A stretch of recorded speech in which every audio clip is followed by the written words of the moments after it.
Assalamualaikum warahmatullahi wabarakatuh. Perkenalkan, kami dari kelompok 2 mata kuliah Sistem Informasi Manajemen yang beranggotakan saya sendiri, Anis Farunisa, dengan NIM belakang 006, dan juga ada teman-teman saya. Saya Alma Taskia dengan NIM belakang 050. Saya Judith Ramadhania Cahyadi dengan NIM belakang 116. Saya Syifa Arifah dengan NIM belakang 123. Di sini kami akan menjelaskan tentang konsep keunggulan kompetitif. Berikut penjelasannya.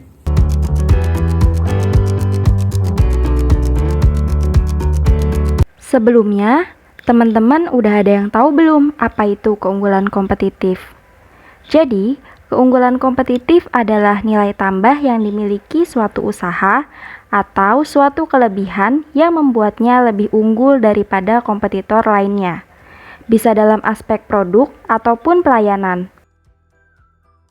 Menurut Johnson, keunggulan kompetitif adalah suatu perusahaan atau organisasi yang mewujudkan nilai pada penggunanya yang terlihat lebih baik serta lebih besar dalam penciptaan produk yang superior dari kompetitor produk. Sedangkan menurut Michael Porter, keunggulan kompetitif adalah kemampuan yang diperoleh melalui karakteristik dan sumber daya suatu perusahaan untuk memiliki kinerja yang lebih tinggi dibandingkan perusahaan lain dalam industri atau pasar yang sama. Kita contohkan saja Google. Google adalah mesin pencari yang lebih memiliki kualitas dengan membandingkan mesin pencari lainnya. Hal inilah yang menjadikan Google memiliki keunggulan yang kompetitif dalam bentuk pelayanan dan inovasi yang terbaik. Strategi teknologi informasi. Sistem informasi secara strategis adalah sebagai jaringan kompetitif yang penting, sebagai sebuah cara pembaruan organisasi, dan sebagai investasi yang diperlukan dalam teknologi. Contohnya, teknologi yang membantu perusahaan mengadopsi strategi dan proses bisnis yang memungkinkannya untuk merekayasa ulang dan menciptakan ulang agar dapat bertahan dan berhasil dalam lingkungan bisnis yang dinamis saat ini. Peran utama dari penerapan sistem informasi dalam bisnis ini adalah untuk menyediakan dukungan yang efektif dari strategi perusahaan untuk memperoleh keuntungan kompetitif. Peranan strategi dari sistem informasi ini melibatkan penggunaan teknologi informasi untuk mengembangkan produk, layanan, dan kemampuan. Terdapat 5 strategi kompetitif. Yang pertama, biaya rendah. Kedua, diferensiasi. Ketiga, inovasi. Keempat, pertumbuhan. Dan kelima, aliansi. Konsep keunggulan kompetitif. Keunggulan kompetitif sering digunakan ketika merujuk pada sebuah perusahaan yang memimpin sebuah industri dengan beberapa cara yang dapat diidentifikasi, seperti penjualan, pendapatan, atau produk baru. Ini artinya, ketika perusahaan mempertahankan profit yang melebihi rata-rata bagi industri, perusahaan tersebut dapat dikatakan memiliki keuntungan atau keunggulan kompetitif atas para pesaingnya. Baik, materi selanjutnya adalah membangun bisnis yang berfokus pada pelanggan. Dari sudut pandang perusahaan, nilai bisnis utama mereka untuk menjadi bisnis yang berfokus pada pelanggan terletak pada kemampuan mereka untuk mempertahankan pelanggan agar tetap loyal, mengantisipasi kebutuhan di masa mendatang, merespons kekhawatiran pelanggan, dan menyediakan layanan pelanggan berkualitas tinggi. Dari sudut pandang pelanggan, perusahaan-perusahaan yang secara konsisten menawarkan nilai terbaik mampu menelusuri preferensi setiap pelanggannya, mengikuti tren pasar, pasokan produk, layanan dan informasi, kapan saja, di mana saja, dan memberikan layanan pelanggan yang disesuaikan dengan kebutuhan tiap pelanggan. Teknologi internet telah menciptakan peluang strategis bagi perusahaan, besar dan kecil, untuk menawarkan layanan dan produk yang cepat, responsif, serta berkualitas tinggi yang disesuaikan dengan preferensi setiap pelanggan. Teknologi internet dapat membuat pelanggan menjadi titik pusat manajemen hubungan pelanggan atau Customer Relation Management dan aplikasi e-business lainnya. Dengan menggunakan internet dan intranet perusahaan, para ahli dalam berbagai fungsi bisnis di semua perusahaan dapat memberi kontribusi berupa respons yang efektif. Bahkan, jalur internet dan intranet ke para pemasok dan mitra bisnis dapat digunakan untuk mendaftarkan mereka masuk dalam melakukan bisnis dengan cara tertentu, agar dapat memastikan kiriman tepat waktu atas berbagai komponen dan jasa yang berkualitas untuk memenuhi komitmen perusahaan pada para pelanggannya. Proses ini adalah bagaimana sebuah bisnis mendemonstrasikan fokusnya pada pelanggan. Pada gambar tersebut menggambarkan hubungan timbal balik dalam sebuah bisnis yang berfokus pelanggan. Intranet, ekstranet, laman situs perdagangan komersial, dan proses bisnis internal berbantu situs membentuk platform teknologi informasi yang kokoh yang mendukung model bisnis elektronik ini. Platform tersebut memberikan kemungkinan bisnis untuk dapat berfokus pada penargetan jenis pelanggan yang diinginkan dan memiliki pengalaman bisnis total pelanggan dengan perusahaan. Sebuah bisnis yang berfokus pada pelanggan membantu pelanggan perdagangan komersialnya untuk dapat membantu diri mereka sendiri, sementara juga membantu mereka untuk melakukan pekerjaan mereka. Akhirnya, sebuah bisnis yang berhasil memelihara sebuah komunitas online pelanggan, karyawan, dan rekan bisnis yang membentuk loyalitas pelanggan yang tinggi, selain menciptakan kerjasama untuk memberikan sebuah pengalaman pelanggan yang terkemuka. Selanjutnya, rantai nilai dan strategi sistem informasi. Konsep rantai nilai atau value chain dipopulerkan oleh Michael Porter pada buku Competitive Advantage, Creating and Sustaining Superior Performance 1985. Konsep tersebut memandang sebuah perusahaan sebagai serangkaian, rantai, atau jaringan dari aktivitas dasar yang menambahkan nilai terhadap produk dan layanannya, dan dengan demikian menambahkan sebuah margin nilai kepada perusahaan maupun pelanggannya. Menurut konsep value chain ini, kegiatan perusahaan dibagi menjadi dua bagian besar, yaitu kegiatan utama dan kegiatan pendukung. Kegiatan utama merupakan aktivitas bisnis yang secara langsung berkaitan dengan manufaktur dari produk atau penyerahan layanan kepada pelanggan. Sebaliknya, kegiatan pendukung adalah aktivitas bisnis yang membantu mendorong kegiatan setiap hari dari bisnis, dan hal tersebut secara tidak langsung berkontribusi terhadap produk atau layanan dari organisasi. Pada gambar tersebut memberikan contoh tentang bagaimana dan di mana teknologi informasi dapat diterapkan dalam proses bisnis dasar menggunakan kerangka rantai nilai. Sebagai contoh, gambar tersebut menggambarkan bahwa alur kerja intranet yang kolaboratif mampu meningkatkan komunikasi dan kolaborasi yang diperlukan untuk meningkatkan koordinasi administratif dan mendukung layanan secara dramatis. Manfaat sebuah intranet untuk karyawan yaitu dapat membantu fungsi manajemen sumber daya manusia, menyediakan akses yang mudah dan mandiri kepada karyawan untuk manfaat informasi. Extranet memungkinkan sebuah perusahaan dan rekan bisnis globalnya menggunakan situs untuk merancang produk dan layanan secara bersama-sama. Akhirnya, situs portal perdagangan komersial dapat meningkatkan secara dramatis penyediaan sumber daya dengan menyediakan pasar online untuk sebuah pemasok perusahaan.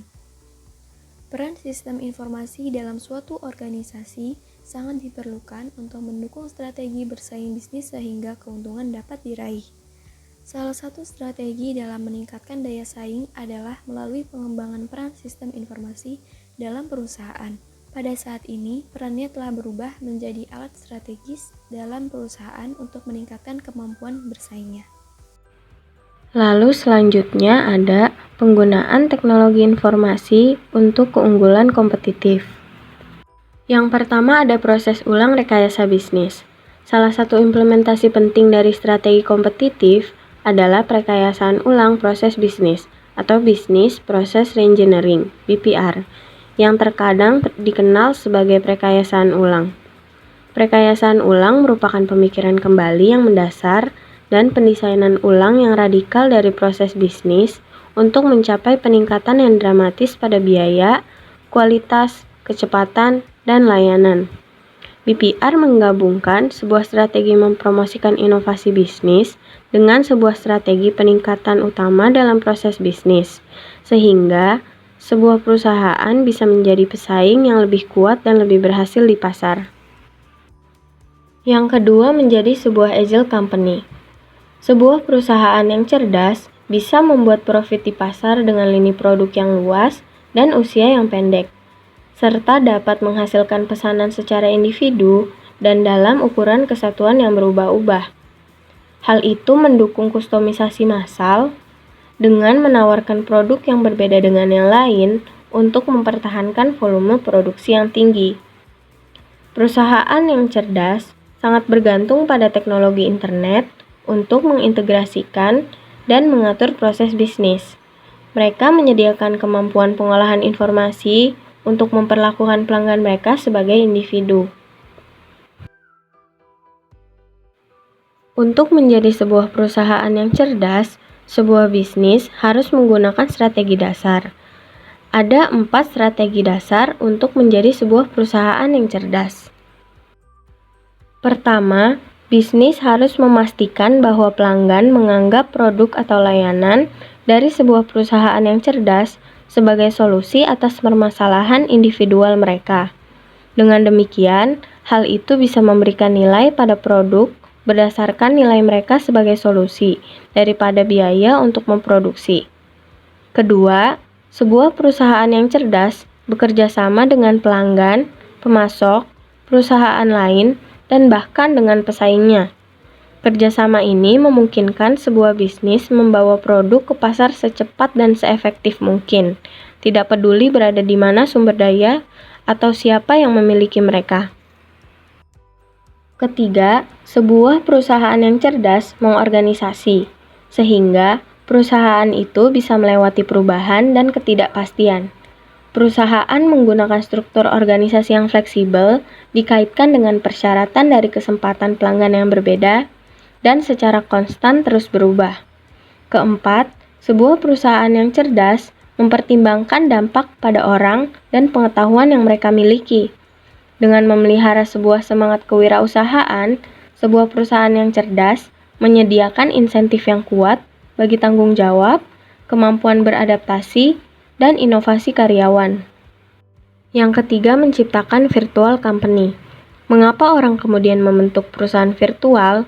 Itu karena perusahaan virtual merupakan cara terbaik untuk menerapkan strategi dan aliansi utama bisnis yang menjanjikan kepastian akan keberhasilan dalam iklim bisnis saat ini yang sedang bergolak. Bisnis bisa menyusun komponen yang dibutuhkan untuk menyediakan sebuah solusi berkelas dunia bagi pelanggan dan menangkap kesempatan pasar hanya dengan secara cepat membentuk sebuah perusahaan virtual melalui sebuah aliansi strategis dari semua rekan. Saat ini, tentu saja internet, intranet, extranet, dan beragam teknologi internet lainnya merupakan komponen vital dalam menciptakan solusi yang berhasil. Ada beberapa strategi dasar bisnis dari perusahaan virtual. Yang pertama, berbagi infrastruktur dan risiko dengan rekan aliansi. Yang kedua, menghubungkan kompetensi inti yang saling melengkapi. Yang ketiga, mengurangi waktu konsep to cash dengan saling berbagi. Yang keempat, meningkatkan cakupan fasilitas dan pasar. Yang kelima, mendapatkan akses ke pasar baru dan berbagi pasar atau loyalitas pelanggan. Yang keenam, melakukan migrasi dari menjual produk ke penjual solusi. Baik, materi selanjutnya yaitu membangun knowledge creating company. Sebelum membahas lebih jauh mengenai apa itu knowledge creating company, sebaiknya kita cari tahu dulu yuk mengenai apa itu knowledge. Di sini ada beberapa pendapat menurut para ahli, yaitu Von Kraut, Ichio Nonaka, dan juga Choi Chu, yang menyampaikan suatu ringkasan gagasan yang mendasari pengertian pengetahuan atau knowledge. Yaitu yang pertama, pengetahuan bisa disebut sebagai justified true belief, yang merupakan kepercayaan yang dapat dipertanggungjawabkan. Lalu yang kedua, pengetahuan bisa disebut sebagai tacit, yang artinya sesuatu yang eksplisit sekaligus terpikirkan. Lalu yang ketiga itu, pengetahuan bisa disebut sebagai penciptaan inovasi secara efektif yang bergantung pada konteks yang memungkinkan terjadinya penciptaan tersebut. Lalu yang keempat itu, knowledge juga bisa disebut sebagai penciptaan inovasi yang melibatkan 4 langkah utama, yaitu berbagi knowledge, menciptakan konsep, membenarkan prototipe, dan juga melakukan penyebaran knowledge tersebut. Baik, setelah tadi disampaikan beberapa ringkasan gagasan yang mendasari pengertian knowledge, selanjutnya kami akan menyebutkan beberapa peristilahan mengenai knowledge yang disampaikan oleh Dejanet. Yang pertama itu ada knowledge acquisition, yang merupakan penambahan pengetahuan dalam perspektif knowledge management yang berorientasi pada pengetahuan yang dibutuhkan oleh organisasi. Lalu yang kedua itu ada knowledge sharing, yang merupakan tahapan diseminasi dan penyediaan pengetahuan pada saat yang tepat untuk karyawan yang membutuhkan. Lalu yang ketiga itu ada knowledge utilization, yang merupakan penggunaan pengetahuan untuk menangani berbagai masalah dalam berbagai situasi. Lalu yang keempat itu knowledge creation, yang menjadi pembahasan kita berikutnya, yaitu proses pengembangan dan menciptakan skill, understanding, dan juga relationship. Lalu yang kelima ada knowledge interpretation, yang merupakan perusahaan yang menjalankan bisnisnya dan meningkatkan daya saing berdasarkan pengetahuan. Lalu yang keenam itu ada knowledge dissemination and use, adalah pengetahuan yang dirancang, bangun, dan dapat digunakan. Lalu yang ketujuh itu ada knowledge retention refinement, yang merupakan proses penyimpanan dan updating pengetahuan dalam sistem sehingga siap didistribusikan atau diakses oleh pengguna. Baik, setelah pembahasan mengenai knowledge, kita langsung membahas mengenai knowledge creating company, di mana knowledge creating company ini mengeksploitasi dua jenis pengetahuan. Yang pertama adalah pengetahuan yang eksplisit, yakni berupa data, dokumen, dan hal yang tertulis atau tersimpan di dalam komputer. Lalu yang kedua adalah pengetahuan yang sifatnya diam-diam atau tacit atau how-tos. Pengetahuan ini terkadang bisa menggambarkan beberapa informasi yang paling penting dalam sebuah organisasi. Karena karyawan yang sudah bekerja lama dari sebuah perusahaan terkadang mengetahui banyak hal tentang bagaimana memproduksi sebuah produk, menyampaikan layanan, berurusan dengan penjual tertentu, atau mengoperasikan sebuah potongan penting dari perlengkapan.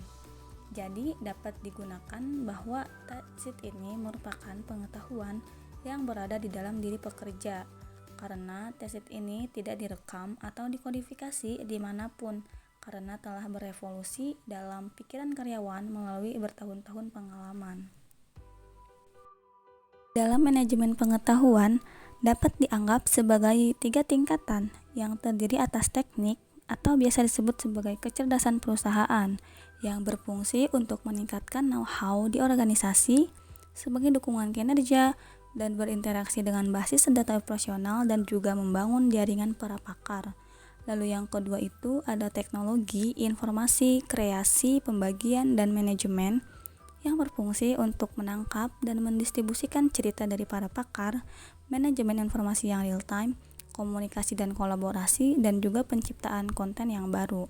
Lalu tingkatan yang terakhir itu ada sistem yang mempromosikan pengumpulan, pengorganisasian, pengaksesan, pembagian, dan juga penggunaan pengetahuan akan lingkungan kerja dan perusahaan yang biasa disebut sebagai manajemen dokumen yang berfungsi mengakses dan menerima dokumen yang tersimpan secara online. Setelah membahas mengenai apa itu knowledge dan juga knowledge creating company, di sini kami akan menyampaikan pendapat Davenport dalam metode bagaimana menciptakan knowledge creating company. Di sini terdapat 5 metode, yaitu yang pertama ada acquisition, yaitu merekrut individu yang telah memiliki intangible asset sesuai dengan kebutuhan organisasi. Lalu yang kedua ada dedicated research, yaitu menciptakan suatu unit kerja tertentu yang bertanggung jawab terhadap pengembangan pemikiran atau ide-ide baru. Lalu yang ketiga itu ada fusion, yaitu membangun kerjasama tim atau teamwork yang terdiri dari berbagai orang dari latar belakang atau perspektif keahlian berbeda-beda untuk menciptakan sinergi. Lalu yang keempat itu ada adaptation, yaitu melakukan penyesuaian terhadap perkembangan pasar. Dan yang terakhir yaitu yang kelima ada network, yaitu knowledge yang dihasilkan dari pembentukan tim non-struktural dan juga tim informal yang dibentuk sendiri oleh pegawai berdasarkan minat tertentu. Baik, setelah kita membahas materi mengenai keunggulan kompetitif dan juga penggunaan informasi untuk keunggulan kompetitif, di sini kami akan memberikan contoh kasus. Yang pertama, contoh kasus mengenai keunggulan kompetitif. Nah, pada maskapai penerbangan AirAsia, di mana maskapai tersebut menawarkan harga penerbangan rute nasional dan juga internasional dengan harga rendah atau murah, di mana harga penerbangan tersebut dapat dikatakan sangat berbeda dengan harga-harga yang biasanya ditawarkan oleh maskapai penerbangan lainnya. Biasanya jauh lebih mahal. Nah, hal ini itu yang membuat maskapai penerbangan AirAsia mempunyai keunggulan dengan menawarkan harga penerbangan yang lebih murah, sehingga dapat bersaing dan juga lebih unggul dari perusahaan penerbangan lainnya. Berikutnya, untuk contoh kasus yang kedua, yaitu ada pada Bayu Telkomsel, yaitu dengan penjualan dan layanan full lewat aplikasi. Seperti yang sudah kita ketahui bahwa Bayu ini merupakan salah satu sub-brand Telkomsel yang mendefinisikan ulang mengenai pengertian layanan telekomunikasi bagi masyarakat. Nah, jika sebelumnya orang-orang harus kerepotan membeli SIM card di counter ataupun gerai resmi operator, maka berbeda dengan Bayu. Para pelanggan justru dimudahkan dengan layanan pembelian sekaligus pendaftaran SIM card melalui aplikasi. Dan nantinya itu SIM card akan dikirim atau diambil oleh pelanggan di mesan terdekat. Nah, format bisnis ini semakin populer, terlebih lagi ketika pandemi COVID-19 ini yang menyerang sejak awal tahun 2020. Oleh karena itu, Bayu berhasil mendapatkan lebih dari 1 juta pelanggan hanya dalam waktu kurang dari 1 tahun.